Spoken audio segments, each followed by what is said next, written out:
Dear Diary, it's been one of those days. The kind of days when a person wonders how he or she got to here. Today Margaret, my roommate, asked, so what was your childhood like while watching Greek? In the episode, the main character's past were revealed, so now we understand why they act the way they do. But what was I supposed to say? I didn't have a flashback video of my life, so I decided to explain it. After all, how I got here is not easy to understand and can't be summed up in a few words.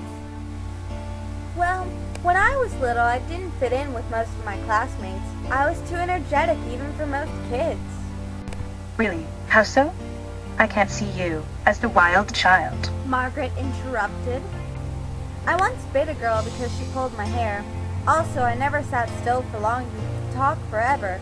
In school, a lot of kids probably thought I was strange. My kindergarten teacher even tried to put me on medication because he claimed I had ADHD. I always got into trouble at school for talking or doing something wrong. Most kids didn't like me for that reason, since no one wanted to get in trouble with their parents. At the end of the year, when teachers gave out bogus awards or ribbons for students who didn't get any, I got Best Imagination, or ribbons that meant nothing. But that was only one of my problems, since I also had difficulty spelling. Even today I have trouble spelling. I went to summer school almost every year because I couldn't spell.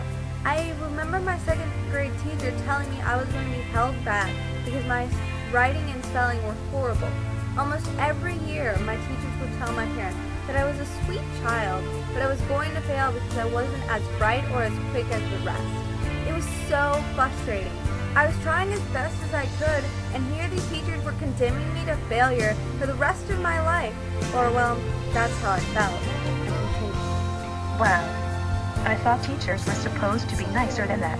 Margaret replied, slightly stunned. I guess she never thought someone's childhood could be so unhappy. You know, most people would think I'd continue to fail because that's what I was told.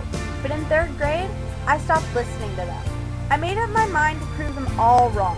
I asked my teacher what it would take to be Student of the Month. She told me it was unlikely I'd ever get it, but that only fueled my desire more. I got it that spring, and after that, I became determined to never stop pushing. The next thing I went after were my grades. I was a BC student before third grade. However, by second semester, some of those C's changed to B's. I pushed myself to be the best that I could be.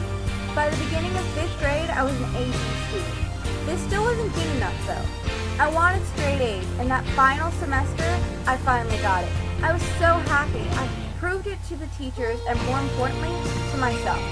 I know it may sound cliche, but that moment changed my life. When it came to school, I refused to do anything less than straight A's, so I poured myself into my studies.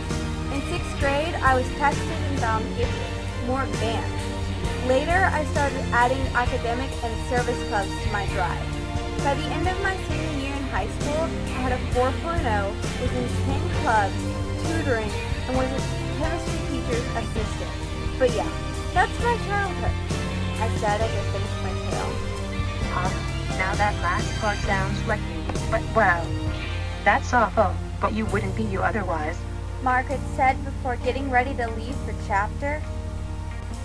Sometimes I wonder, Diary, where I'd be if my childhood was different. Oh well, I'm here now. Now all I have to do is worry about these tests coming up. That's the life of a college kid.